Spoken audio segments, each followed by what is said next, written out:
దేవుడి పరిశుద్ధ నామమునకు మహిమ కలుగును గాక. ప్రియమైన దేవుని బిడ్డలందరికీ నా హృదయపూర్వక వందనాలు తెలియజేస్తా ఉన్నాను. దేవుడికి మహిమ కలుగును గాక. ప్రియ సహోదరి సహోదరులారా, చాలా దినముల నుండి నేను మీతో మాట్లాడాలని, మీ మధ్యలో కొన్ని నిమిషాలైనా దేవుని యొక్క వర్తమానమును అందించాలని ఎన్నో దినాల నుంచి ఆశ కలిగి ఉన్నాను.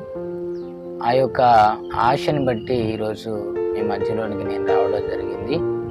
దేవుడు మీతోనూ నాతోనూ ఈరోజు దేవుడు మాట్లాడినట్లుగా మనం చిన్న మాట ప్రార్థన చేసుకుందాం. పరిశుద్ధుడైన తండ్రి, సకల ఆశీర్వాదములకు కారణభూతుడా, నిన్న నేడు రేపు నిరంతరం ఏకరీతున్న మా ప్రియుడ యేసయ్యా నీకు వందనాలు.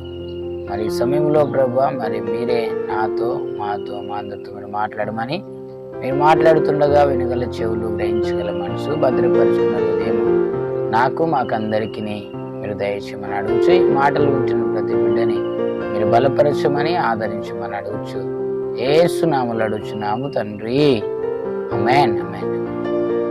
ఓకే, ప్రియ సహోదరి సహోదరులారా, మరి ఈ సమయంలో మనము వాక్యంలోనికి వెళ్దాం. బైబిల్ గ్రంథం నుంచి జ్ఞాని అయిన సొలొమోను గారు రాసినటువంటి సామెతల గ్రంథంలో నుంచి 3వ అధ్యాయము 2వ వచనము మనం చదువుకుందాం. బైబిల్ గ్రంథం నుండి, అవి దీర్ఘాయువును సుఖజీవముతో గడుసు సంవత్సరములను శాంతిని నీకు కలుగచేయును.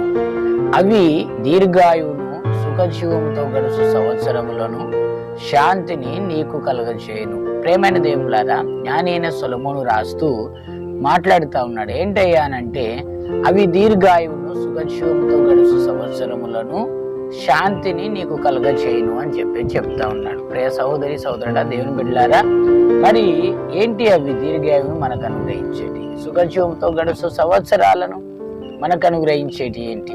ధనమా, డబ్బా, ఆస్త, అంతస్త, పేర, ప్రాఖ్యతల? ఇవే నా ప్రియమైన దేవులారా, ఇవేవి కాదు. దేవుని యొక్క లేఖనాల్లో రాయబడి ఉన్నాయి, దేవుని యొక్క మాటలు సెలవిస్తా ఉన్నాయి. దీర్ఘాయువును మనకిచ్చేది ఏంటివి? సుఖజీవంతో గడుసు సంవత్సరాలను మనకిచ్చేటి ఏంటివి? శాంతిని మనకు కలగజేసేటి ఏంటి అని అంటే, బైబిల్ గ్రంథంలో జ్ఞాని అయిన సొలొమోను రాస్తూ ఆయన ఆ మొదటి వచనంలో చెప్తా ఉన్నాడు. ఏంటియో అవి మనం చదువుదాం మరొకసారి. ప్రేమైన దేవులారా, బైబిల్ గ్రంథం నుంచి మొదటి వచనంలో, నా కుమారుడా, నా ఉపదేశమును మరువకుము, నా ఆజ్ఞలను హృదయపూర్వకముగా గైకొనుము. అవి జ్ఞాని అయిన సొలొమోను చెప్తూ, నా కుమారుడా, నా ఉపదేశమును మరువకుము, నా ఆజ్ఞలను హృదయపూర్వకముగా గైకొనుము అంటున్నాడు. దేవుని యొక్క ఉపదేశము మనకు సుఖజీవముతో గడుసు సంవత్సరాలను ఇస్తుంది. దేవుని యొక్క ఆజ్ఞలు, ప్రేమైన దేవులారా, మన ఆయుష్ను పొడిగిస్తాయి.